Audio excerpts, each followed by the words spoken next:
Yes.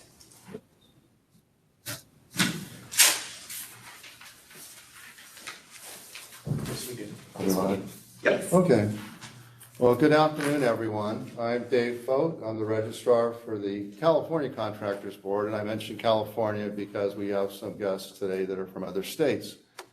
I want to welcome all of you, and we have great attendance. Looks like we have 30 virtual attendees and another 4 or 5 in the audience. So again, thank you for spending 90 minutes of your afternoon with us. I think it'll be worth your while. Just for some housekeeping tips, we are conducting a hybrid meeting, so we have those on the WebEx and also those of you in the audience today.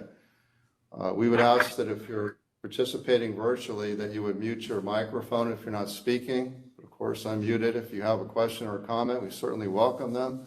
We do have at the bottom of your screen the raise your hand icon.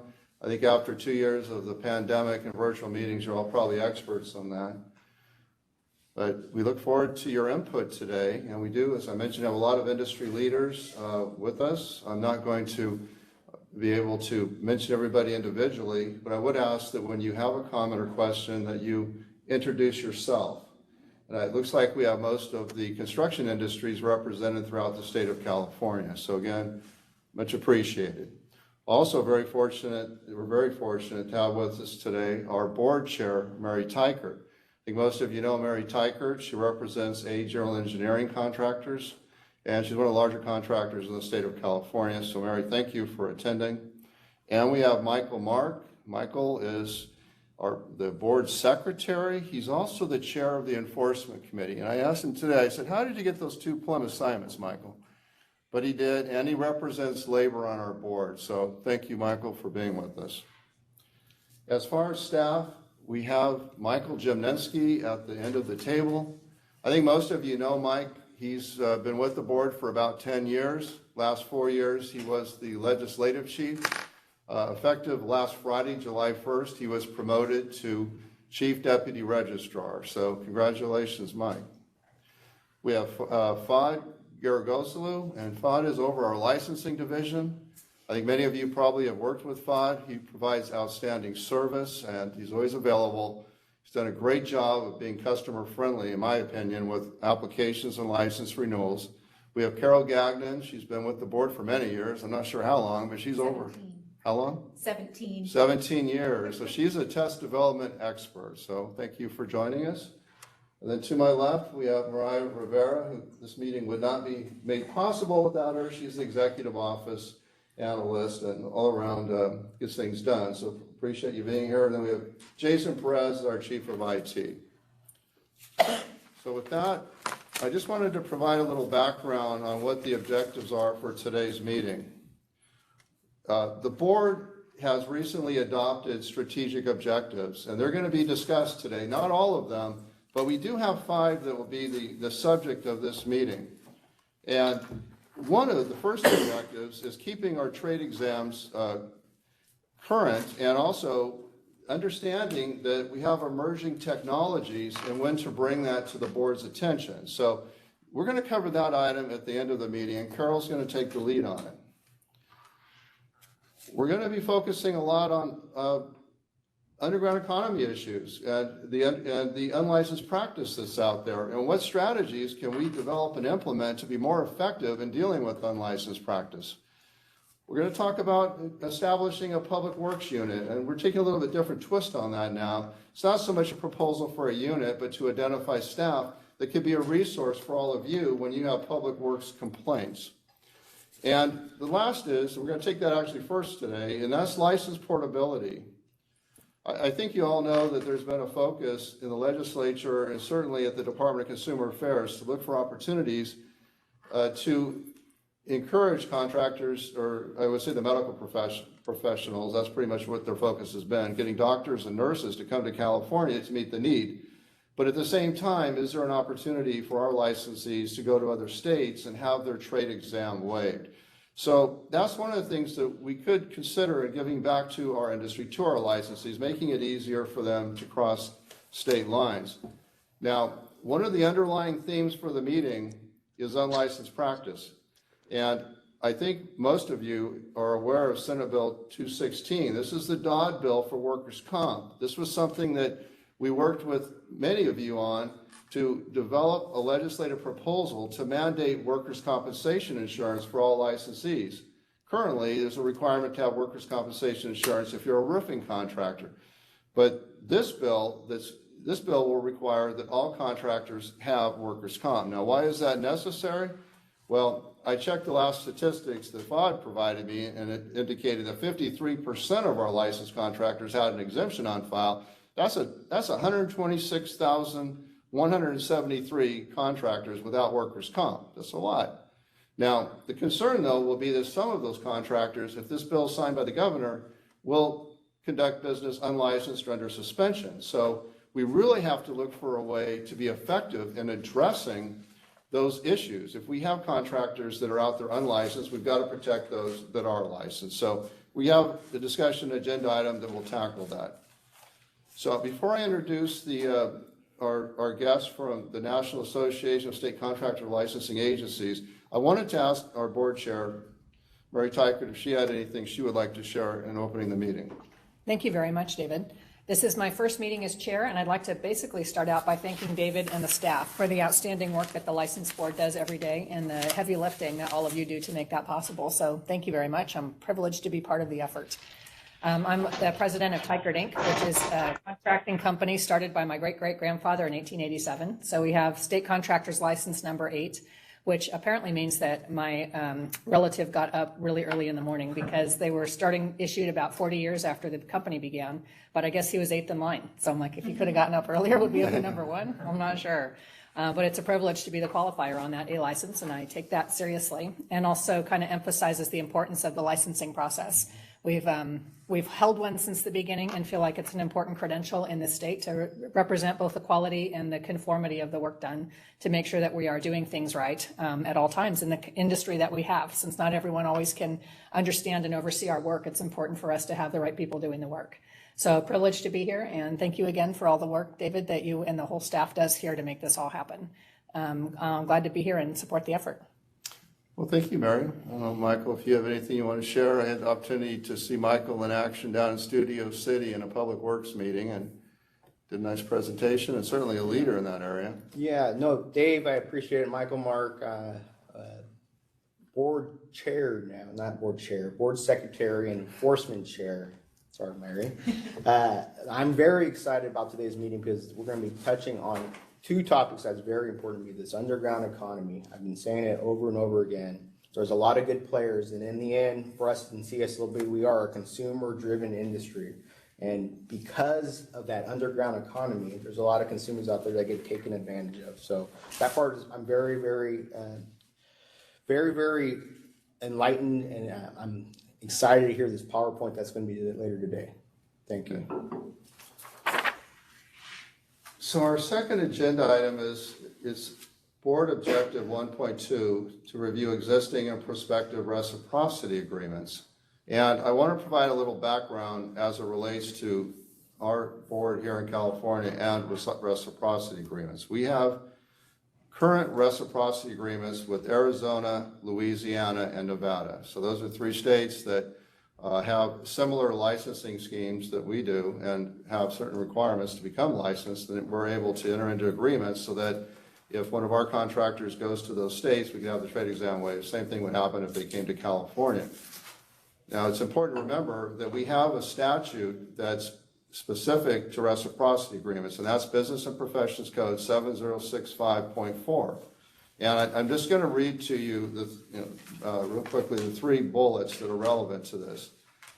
And what it relates to is the ability for our board to waive a trade exam when an applicant who is licensed as a contractor in a similar classification in another state for more than 5 years makes application. Now, we have staff that's under FOD's direction that has to review those applications on a case-by-case basis to make sure the contractor is qualified and in good standing. So if you've had disciplinary action in the state, you wouldn't qualify, but if you've been licensed for 5 years, you would qualify for waiver of the trade exam. Now, even if we waive the trade exam, you still would have to take the California Law and Business exam. So that's really kind of in a summary what exists in California. Now, we have a number of states that are asking for consideration on establishing reciprocity agreements.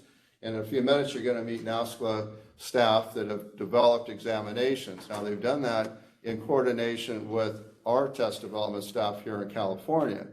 The reason that's been done is because we've recognized that not all states have a trade exam. And so if we can be beneficial in assisting anyone, NASCLA or anyone else, in developing a trade exam, we believe that helps to protect consumers.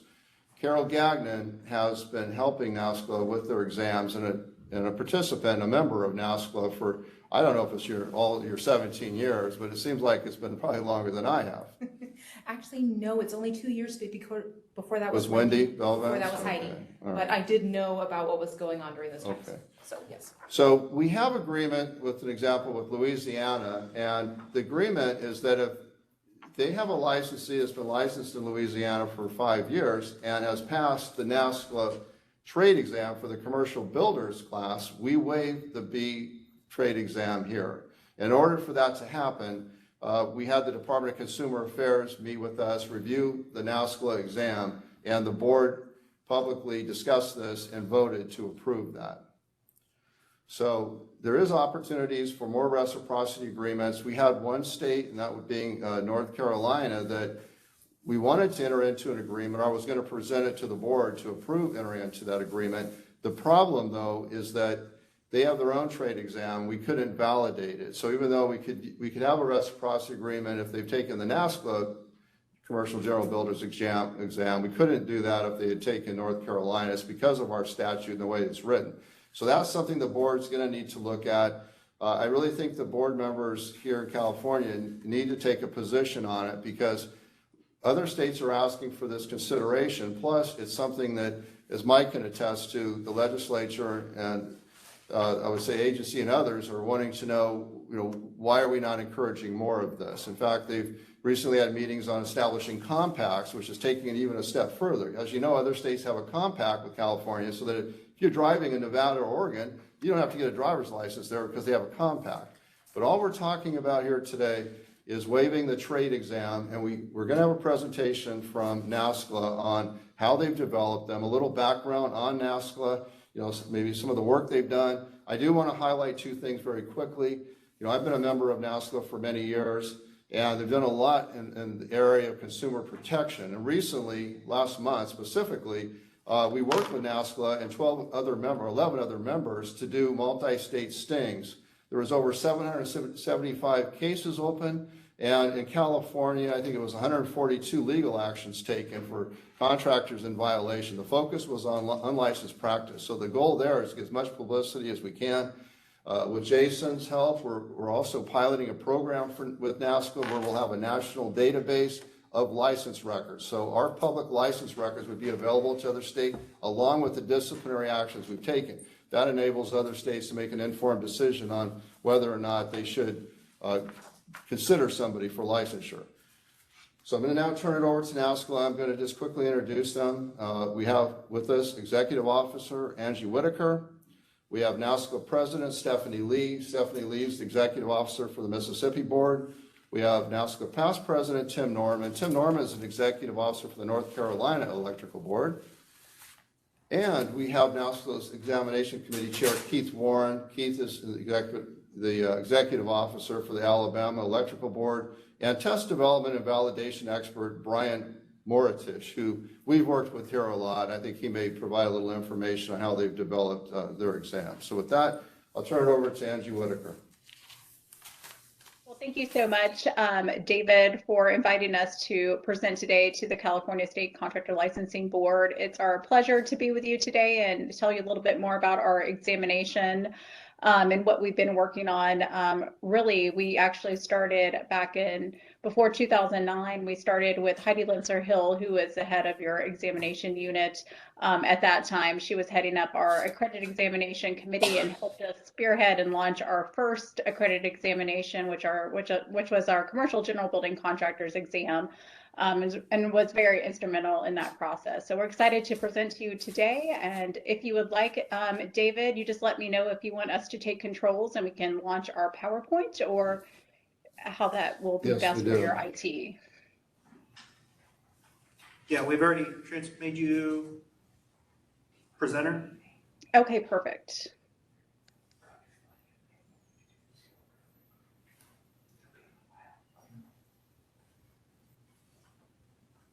All right, let me know if you're seeing my screen.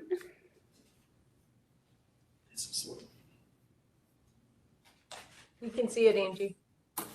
Okay, perfect. All right, I'm going to move on. Well, thanks so much for our introductions. David, we do have with us today, we have Stephanie Lee, which I'll have Stephanie introduce herself. She is our current NASCLA president. Good afternoon. Thank you for having us and allowing us to join you today. And I'll turn it over briefly to Tim Norman.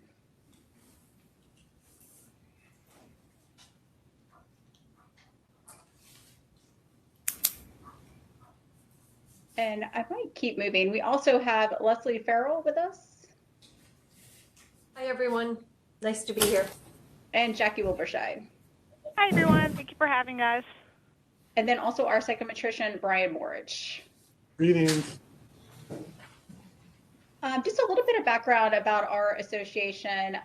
California has been members of our association since we became in existence, which we have been in existence for 60 years. So we've been reviewing our history and our minutes of our organization as we're preparing for our big event at our annual conference later this month. And it's great to see that California has been on board with us for 60 years and was really instrumental and part of those founding state members. But our core existence for our association is really to work with our state contractor licensing boards across the country and really network and provide opportunities for all of our agencies across the country that regulate construction, and also work on best practices and resources for our community and the construction industry.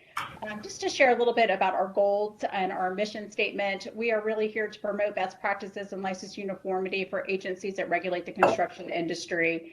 You can kind of see a few of our goals that our boards have established, and really one of our main focus for our association has really been on our accredited examination programs and help, reducing some of those licensing barriers and mobility for contractors going from state to state.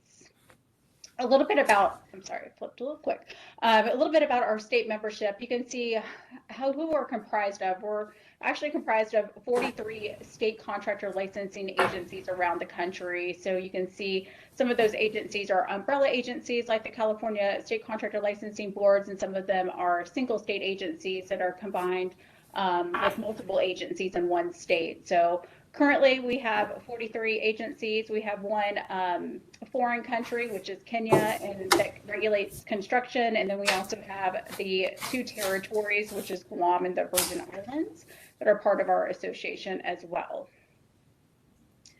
You can currently see our board of directors, and as you know, David Fote has been a longtime serving board of member for our association.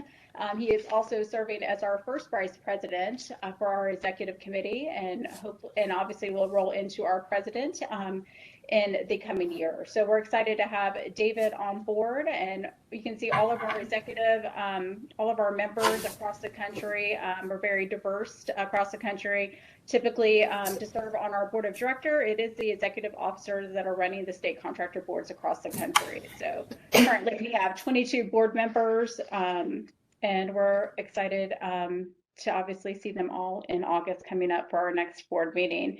And some of our primary focuses really has been on the mobility and working on our examinations. A lot of exciting projects, as David mentioned, is we do have a contractor disciplinary database that it's an alert system that our state board members and state agencies can tap into across the country to see if a licensed contractor has been revoked in another state or has disciplinary action. And we are building out a repository database, which California has been part of that piloted program, and we're looking to work with all of our state agencies to build out a national licensing repository database that comprised of all of the contractors across the country from the state licensing boards to tap into. So that's really our one of our primary strategic focuses right now for our board.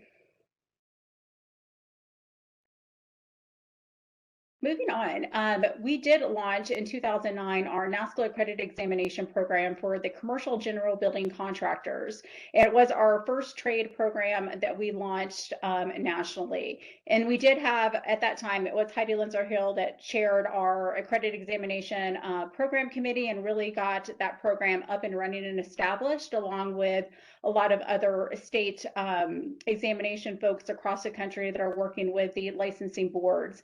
But really, the sole purpose of this trade examination is really to work as an exam waiver and also allow that contractor mobility just to waive the trade portion of the exam only. And then I might turn it over just for a moment to Stephanie Lee to talk a little bit about how the exam program has worked in her state. She's been utilizing all of our exam programs for both commercial and the electrical for quite some time.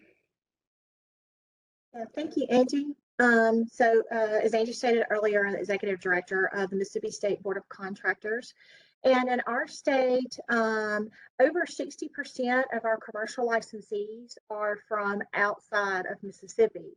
So the NASCLA exam has really been very beneficial for those contractors coming to work in our state, and it addresses those issues of reducing, barriers to them being able to enter and come to work into Mississippi. Great, thank you, Stephanie. But really, so the overall purpose of our benefits of our examination was really to improve the overall quality and validity of contractor licensing examinations. I know Brian will talk momentarily about the development of the exams, how we worked on a national job occupational analysis and scope, but it was really to help reduce those redundant licensing examination requirements for contractors who travel really across multiple jurisdictions, state lines, just to help with that one element of the licensure process. It also allows for regulatory agencies to share common standards throughout the trade exams and really work with our SMEs and our experts across the country to make sure those are currently obviously being reviewed. We review all of our statistics every 6 months, and we update examination questions to keep everything in psychometric best practice. So it's supposed to help obviously our state agencies in those factors, and also to help promote contractor mobility and portability across the country, which we know we've been hearing so much about that at the federal level. So we're excited to see these programs continue to grow, and we'll talk a little bit about which states are utilizing those examinations. A little bit about the mobility and portability through our accredited examination process. Obviously, this helps if there's a national disaster. Obviously, again, with the contractors that are working across multiple jurisdictions and state lines, it helps them obviously continue to move and adapt. Once they passed our accredited examination program, we actually get all of the data from the examination providers that have already gone through all of our processes to make sure that they're in compliance with all of our standards, but they will submit all of the scores and data into our NASCLA our NASCLA examination database, which we call NED, and we can transmit those scores and their information directly to the licensing agency. So it helps obviously save a little bit of time and expense for the contractors in that area. I'm going to turn it to Brian just to talk a little bit about the development. I know Brian's worked with the California State Contractor Board for many years, and he obviously worked with Heidi Linzer-Hill as she kind of developed out our examinations. And then also we've obviously worked with both Carol Gagnon, who is your current exam director, and then also we did work with Wendy as well for many years on all of the development of these exams. So Brian, I'll turn it to you to talk a little bit about the development side and the psychometric piece. Okay, keeping it brief. All of our tests are based on occupational analyses, and we are constantly updating the occupational analyses. Like with the commercial contractor exam, the first job analysis was done in 2005. Then it was updated in 2013. Actually, the person who did the updates were Heidi Linzer-Hill and Wendy Baltans of your staff and myself. We have since updated it again in 2019, so we're keeping it current. So the exams are basically because they're based on a content validation model, all of the test questions for our exams are linked to the job analysis. And then we actually do, we make sure that we test out, psychometrically test all of our test questions. We have experimental items in the test that we use to make sure that the items are going to be statistically do well before we actually put them and score them in a test. And we're constantly, like Angie had said, updating and looking at our stats to update our items and just ensure that our tests meet the minimal levels of acceptable psychometric properties.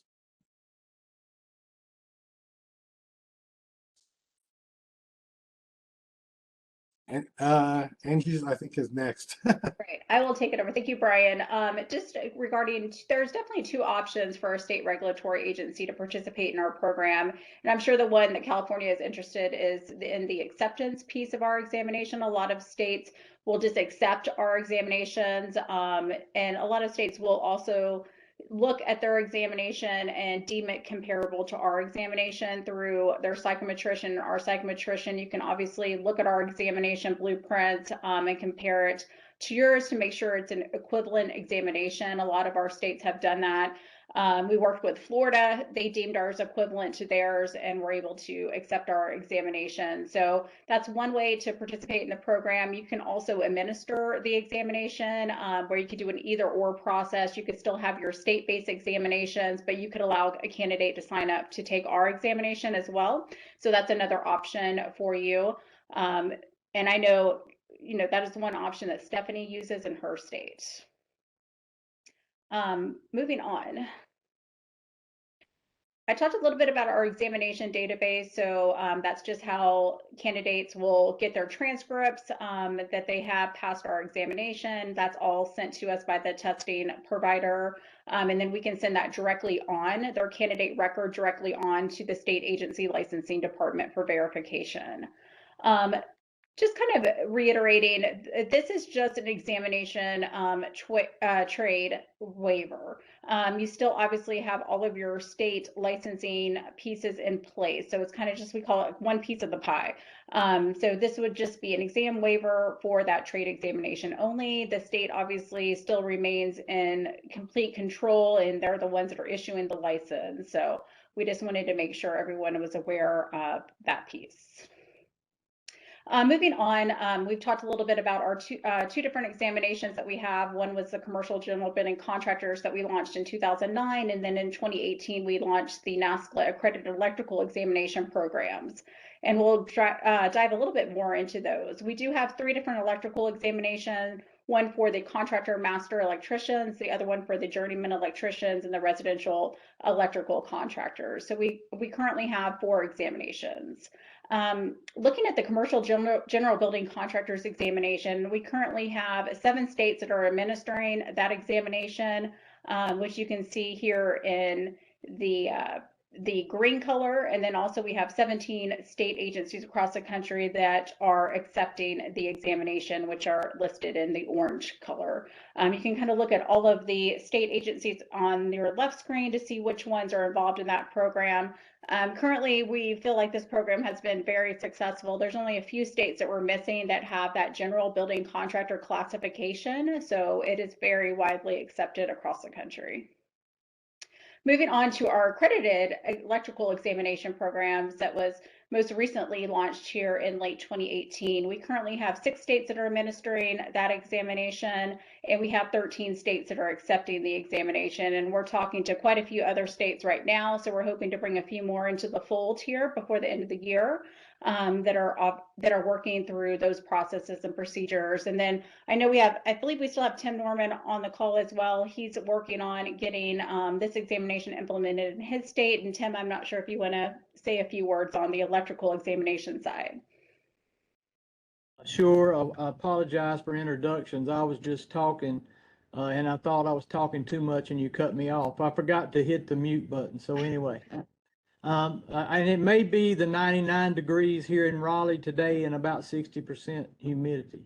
So no, we are going to be accepting state and accepting the exam, and we're going to do it kind of like through reciprocity. We have reciprocity with 11 other states.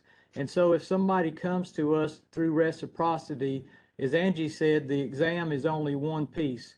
So let's say somebody came to North Carolina from Louisiana and they had passed the Louisiana electrical exam. They would still have to meet our requirements as far as experience goes. For instance, a master or unlimited electrician or electrical contractor would have to have 5 years of experience. So just because they've passed the test somewhere, either in a state or a NASCL exam, then our laws and rules would still be in place as far as experience goes, as well as a business test. Perfect. Thank you, Tim. I might have Tim talk a little bit about his experience as well with the development of the examinations and really working with all of our trade associations across the country. I think it was back in 2014 that we actually went up to DC to talk to NECA to really get their support for developing out our electrical examination program. I think what we find that was truly successful is we had both the union and the non-union trade associations really involved in supporting all of our efforts, and they brought in amazing SMEs to help us develop out this examination. And Tim was a part of that process and actually was one of our SMEs. So Tim, I'll turn it to you. Yeah, it was amazing process. We did have union and non-union inspectors, everybody in the same room. We didn't have to divide anybody. Everybody got along. It was a great experience. In fact, we've all got friendships from this and stay in touch with each other through social media. I have 43 years of experience in the electrical industry. And of course, I always say that I felt like I was the dumbest one in the bunch, but it was quite an experience to go through this and to have everybody to come together and agree about all of our questions, our answers. And it's a great exam. I would put it up against anybody's electrical exam. Perfect. Thank you, Tim. We did kind of share just a few quotes from our different associations that we worked through to obviously develop out the examination. So that's just there for your information. But we were definitely very impressed with the caliber of SMEs that we received. Especially with NECA, we've really had a great opportunity to work with Michael Johnston. He was one of our SMEs, and he obviously works on developing out the NECA codes and is on their code committee and works in that regard. So we were very impressed with everyone providing us with folks to develop this examination. It was definitely a group effort by the trade association. Trade associations across the country getting their supports, and then also working with our state agencies across the country to get the job occupational analysis completed, to get everything up and running on the examination side of things, which California being able to contribute to that success was wonderful for us. And we appreciate all of your staff that was able to assist with reviewing those job occupational analysis and giving us all of those pieces to get everything launched for the event. Just kind of moving on to our next pieces here. We know that mobility is definitely a high piece of, piece going on with all different professions, including contractors, but we're excited that our exams have been one really piece that it really has helped our state agencies and that mobility factor that they're able to share with our states or legislatures. To obviously say that, yes, you are working together. We're all working together at a national level to assist with getting contractors licensed a little bit more easily from state to state, but also making sure that they're staying in compliance with all of the requirements that the state licensing board has in place regarding your experience, education, everything that you still have to do at the state level. Just kind of talking a little bit about what's next. We're going to continue on developing out different trades for additional examinations, and we are working with NECA currently and other trade associations to work on a limited energy fire alarm specialty communication examination. And we're also going to be developing out a plumbing examination as well. So we're excited that we've really gotten the industry support for this limited energy, especially with technology changing. And I might let Tim talk a little bit about our conference that we were just at with NECA, but we're excited to develop this out. We'll have a presentation coming up too at our annual conference with really some experts within NECA that are talking about all of the technology changes, making sure that we're really tapping into all of those pieces that may be missing from some of the current examinations from across the country. So Tim, I'll turn it to you. Yes, NECA approached us about this exam, and so this will be the first exam of its kind. It's got the new technology, the PoE lighting, pulse lighting, it will continue to evolve as we keep having more technology that's coming down the pike. And so I think it's a very good exam. I think that a lot of states if they don't have a specialty license in this, that they may create one. We have a firearm low voltage license here in North Carolina, but our questions are like 20 years old and are pretty much dinosaurs compared to the technology that we have today. So we're very excited about this. I say we've already got the train because NASCLA has already done the electrical exam. We just got to put the people on it, and we're excited for this thing to leave the station and then bring it back home. Yes, and Angie, if I could, this is Dave. If you could, we have about 5 minutes left. If you could wrap it up in 5 minutes, we'd appreciate it. We're great. We're at our last slide here, and then we'll turn it over to questions. We are working to have our annual conference. This again is our 60th year. We're going to actually be in Coronado, California at the Lowe's Hotel on August 29th through September 1st.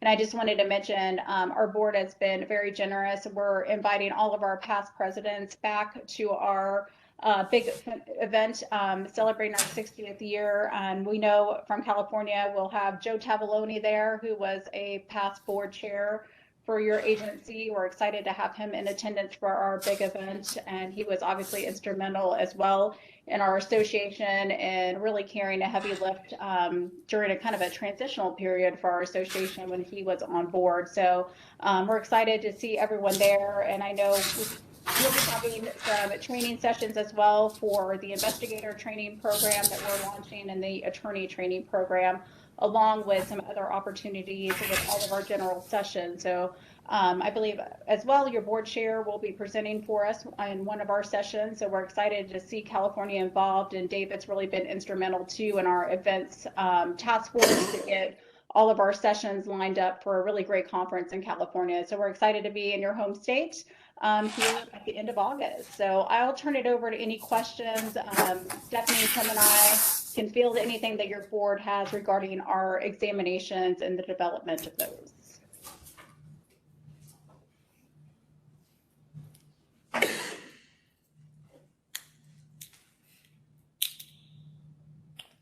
Jason, are there any questions? I have In no the hand chat room? raised. Yeah, there's no hand raised. I have a question. Okay, sure. Michael Mark here. There's a lot of people on the call. Is there a lot of employer associations were mentioned, or any of them specifically on this call from California based, specifically like the electrical piece? Anyone from Hey, Michael, this is Eddie Bernacchi. We represent California chapters, the National Electrical Contractors Association. I appreciate you kind of pointing out that we're in attendance here today. I would love to set up some time with Ms. Whitaker and some of her team. The 17 chapters of the National Electrical Contractors Association have been very resistant to adopting these examinations here in the state. There's some significant differences with how we operate our state exam, specifically regarding that the state is done through a closed book exam and the NASCLA test is done through an open book exam. Obviously, there are some significant code differences here in the state of California for the building code standards that they had concerns about from a national level. But they do acknowledge that this works in other areas, particularly states that don't have such a robust licensing, classification, and testing operation as California does. So I really think there's kind of a disconnect nationally. I know David Long, the CEO of National NECA, submitted a letter to the board outlining that, while they support NASCA at the national level, they have real concerns with it expanding into California based on their local 17 chapters having opposition to that. So I think that it would be great to try to connect the NASCA folks with the NECA chapter folks here in the state that have raised those concerns. Okay, thank you. Okay, well, if there's not any more questions, I just want to thank NASCA for the presentation and encourage everyone that is with us today to provide your feedback. Reciprocity is a board objective. There'll be more discussion about it at future board meetings and likely at the board meeting scheduled for August 29th in San Diego. So Well, with that, thank you so much, David, and we're happy to answer any questions offline. If anyone would like to set up any other meetings, we're happy to do so. Thank you. excellent. Okay, so moving on to our next agenda item. I wanted to just recognize a few people that are with us today. And one is Brandon Lopez for the Center for Contract Compliance. And Brandon came up from Southern California, so thanks so much for being here. He's been a real true partner in public works enforcement and trying to identify contractors in violation at active job sites. And do we have Jesse Jimenez from Foundation for Fair Contracting? Yeah, I'm here, He's Dave. with us. Afternoon. You're here? Excellent. And what about Lee Howard from the North Coast Builders Exchange? Lee, if you're with us, you could unmute yourself. But the next agenda item relates to unlicensed practice, and I would be amiss if I didn't talk about Robin Williams, who's with us today. He's our student assistant. I think he's up for Student Assistance of the Year award. But he's been researching the unlicensed activity that occurs in California, and he's made some interesting observations. So if we could, can we put his the slide on the screen? Oh, slide. Yeah.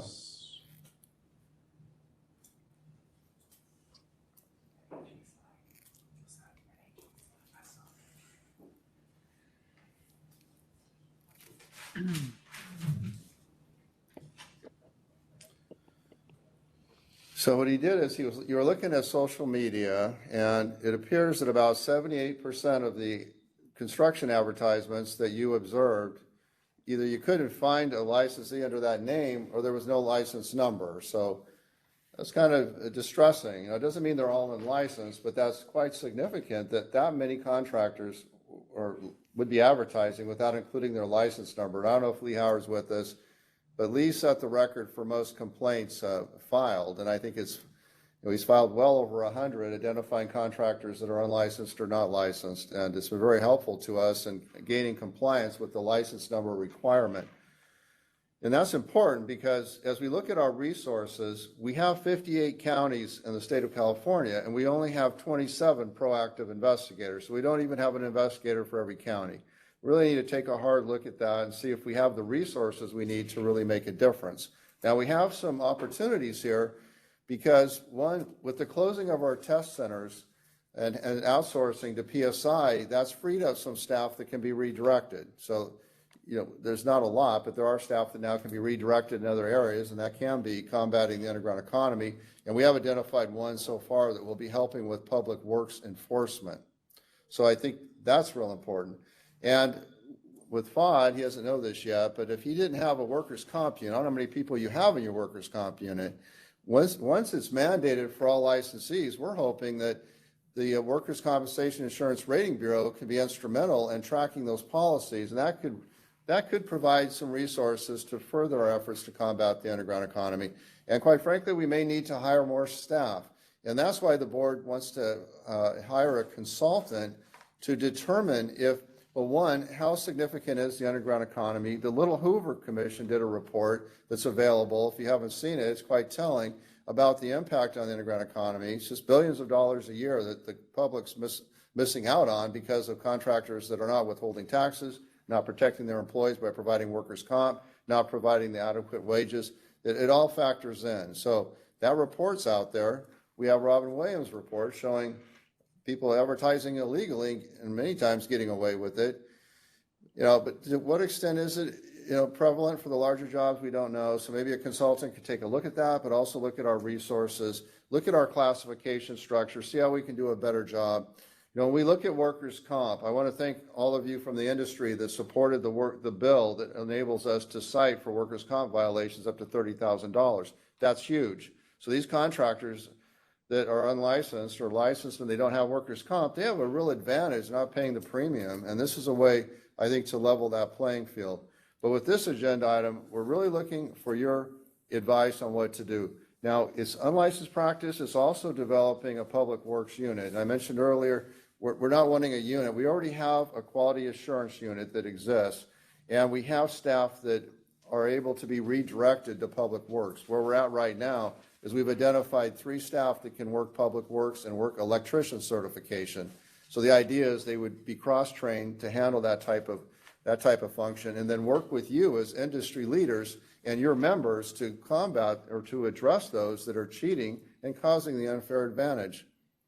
So I know, David, you're here from, I remember you down in Southern California. It seemed like you had some really good ideas. So if anybody has any ideas they'd like to share, now would be a perfect time to do so. Hi there. This is Scott Cohen. I'm chairman of the California Appellate Law Association. And the underground economy is a huge issue in our industry. One of the problems is that a lot of contractors will run 5 or 10 people through work comp, but they'll have a staff of 40 out there. And how do we notify, who do we notify to send an inspector out to get that rectified on the job site? And do they have the right to investigate it?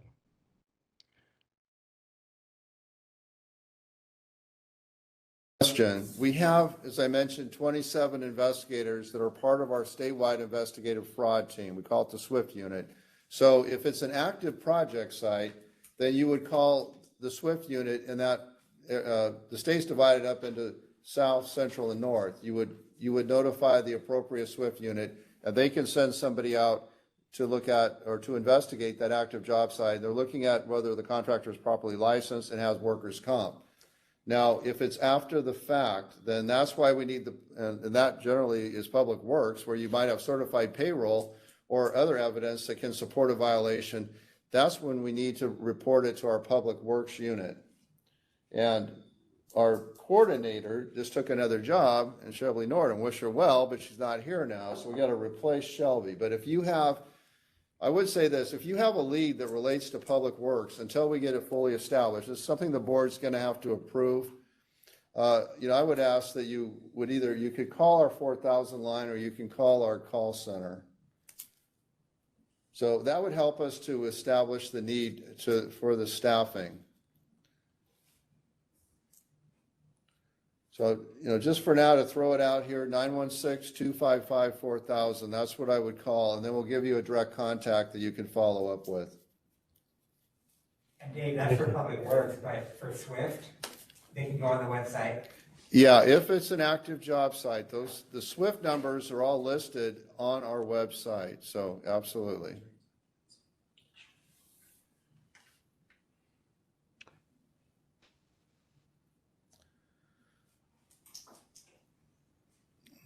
Yeah, coming up. So Brandon from Center for Contract Compliance. Thank you, Dave. Appreciate it. My name is Brandon Lopez. I'm the Executive Director of the Center for Contract Compliance. We operate in Southern California. I flew up here today just for this meeting. Just landed a few hours ago and I'm leaving. I can't even stay for the rest of the meeting because my flight's taking off. But I say that just to show you guys how important this is, having a public works unit. Our company, we operate in the public works arena. We make sure contractors essentially pay prevailing wage. They're licensed correctly. They're paying workers' comp. We'll try to do anything that levels the playing field, essentially. If contract gains an unfair advantage in some way, we'll try to enforce it. And one of those ways is, through the CSLB.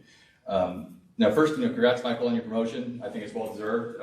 You've helped us out in the last couple of years. And if you guys didn't know, last year we had a webinar. We do a lot of outreach, and we did a webinar for contractor licensing and we partnered with the Ventura District Attorney's Office.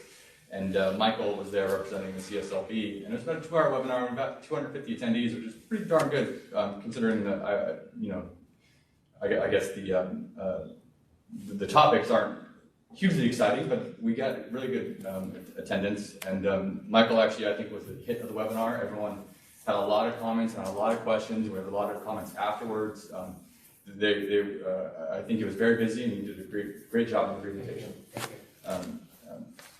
So, there's some laws for public works that are specific for public works. Some of them are, you have to list your subcontractors when you do a project, a time of bid. Another one is that if you list a subcontractor, you can't substitute that subcontractor without having a hearing. Now these, at first look like these, odd administrative laws that aren't really that important. But listing your subcontractors tells the world who you plan to use in that job. It allows that public agency to make a decision, not just on the GC, but who they're going to use to do the work. It allows compliance individuals to track who's working where. So if we catch a contractor cheating on one job, we could look at the public record and say, okay, he's working over here, he's working over here, he's probably cheating over there too. Let's go check it out. In terms of substitution, a lot of times contractors will list their bid subcontractor with no intent of actually using them. And I've called contractors up before who says, I've never even submitted a bid to that GC before. But they're using that contractor's good name to get the bid and then go shop it out to a different contractor. We call that bid shopping. And sometimes they won't list the contractor at all, and they're supposed to do the work when they do that, and then they shop out afterwards. And they have a little bit more power at GC at that point because they already secured the contract. So these subs are bidding against each other, knowing the work is secured. So what do they cheat on? They'll cheat anywhere they can to lower their bid so they can put on that job. So these are important laws that, I guess, if you're not in the industry, you don't really think that they're that important. You think they're administrative laws that are just maybe menial administrative laws. But the public agencies that would be, I guess, the first line of enforcement, either they don't know about the laws, or they do know about the laws, and they just rather look the other way because they want to get the job done.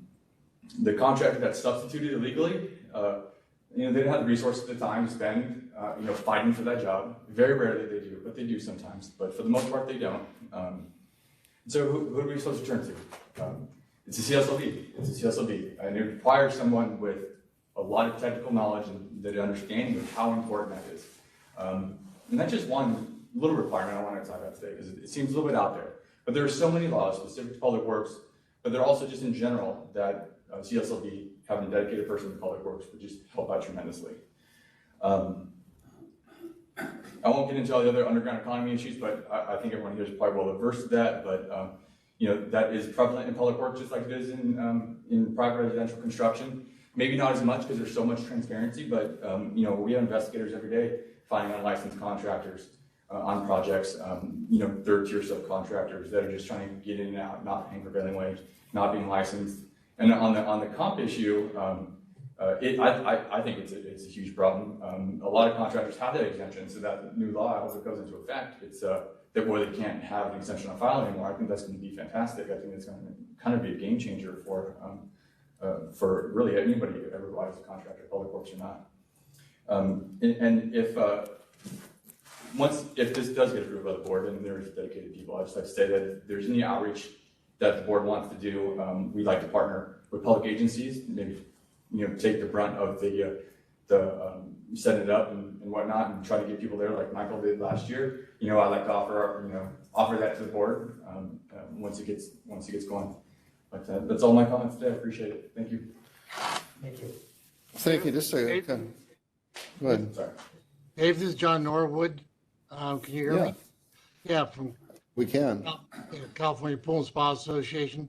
Just wondering if you couldn't take, like different license categories, run them against the Workers' Comp Insurance Rating Bureau list of insured employers, and then confirm any of the ones that aren't on that list have current exemptions on file with the board, and maybe run the ones with exemptions through the franchise tax board and figure out what what they're filing as annual income. I mean, it's going to be pretty obvious at some point, people that don't have work, that are operating as a sole proprietor versus people that are having a lot of projects underway. I mean, we've got a deal where the various state agencies are trying to work together on this, and there's some ability now to share data. Is that a possibility to do it at, kind of one license category at a time just to see what comes up as a trial? Yeah, the CSLB is a member of the Joint Enforcement Strike Force, and that's codified, I think it's 301 of the insurance code, uninsured something code, but we have statutory authority to share information with tax reporting agencies. So we can absolutely do that. We meet with Jessup on a monthly basis, so I'll ask that they put that on the agenda. It's a great idea. It's all about sharing information and determining who's violating the law. I would just follow up on Brandon's statement just to confirm what we're looking at with Public Works is whether or not the contractor is properly licensed. Do they have workers' comp? And I get calls now because we don't have the unit, and when people say, well, we have a contractor that's a prime and they have 3 or 4 tiers of subcontractors that all have exemptions. So what you have is these contractors that have been established that don't have any workers. Everybody's just got a license and they claim an exemption from that. So that's a problem. We have illegal substitutions, and then we have the civil wage and penalty assessments. We don't investigate that here at CSLB, but if the Division of Labor Standards Enforcement takes an action, and we know that we get only the most significant ones, we can discipline the license so there's disclosure. It can be a letter of admonishment or a citation or even an accusation. We don't get a lot of them, but they're very easy to handle. But why this program, why this unit can work well, we've had one in the past, is because you as the industry partners are out there gathering this information. We take the work that you've developed or provided to us to take action when appropriate. So it can be done very quickly. I don't know if Jesse Jimenez wants to comment a little bit about how it has worked in the past. I think it was his unit that found a public utility had entered into a contract with a German company to install a solar farm. I think it was for millions of dollars, unlicensed. That evidence was out there. They reported it. We were able to take action, cited the contractor maximum $15,000 per contract. But Jesse, did you want to add anything? Yeah, thank you. Thanks, David. And so Jesse Jimenez, I'm the executive director of the Foundation for Fair Contracting here in Northern California. I want to thank the board for bringing all these items before us, for all the great work, and for the continued partnership. I'll keep my comments brief, and as far as the need, just for those who aren't really tied into public works or see this stuff on a daily basis, for reference, there's over 38,000 employers. Last I heard, there's over 38,000 employers registered with DIR to bid on public works, perform public works. There's hundreds of awarding agencies that receive public funding to award public works contracts, and hundreds are awarded on a daily basis. And we heard about all the licensing violations, and a lot of the concerns come from agencies that don't have a dedicated public works department. School districts, irrigation districts, even a lot of cities who do have public works departments or maintenance departments, parks and rec. They issue a lot of these contracts without any knowledge of the prevailing wage requirements or the licensing requirements, which is this board's wheelhouse. Brandon talked about a lot of the licensing violations that are out there. David expanded on them. And I think we could all agree there's a lot of good laws on the books that protect our consumers. But I think the key is to have the ability and resources to actually enforce all of these laws and regulations. FFC has had a lot of success working and partnering with CSLB to enforcing a lot of these laws. And recently, Steve Grove and David, we chatted a little bit because we've been recently working with the Quality Insurance Unit. And it's been working really well. And I'd love to see some additional staffing. And David, I think this consultant that you guys are going to be bringing on is going to quickly realize that the underground economy is alive and well, and we're missing out on a lot of that money.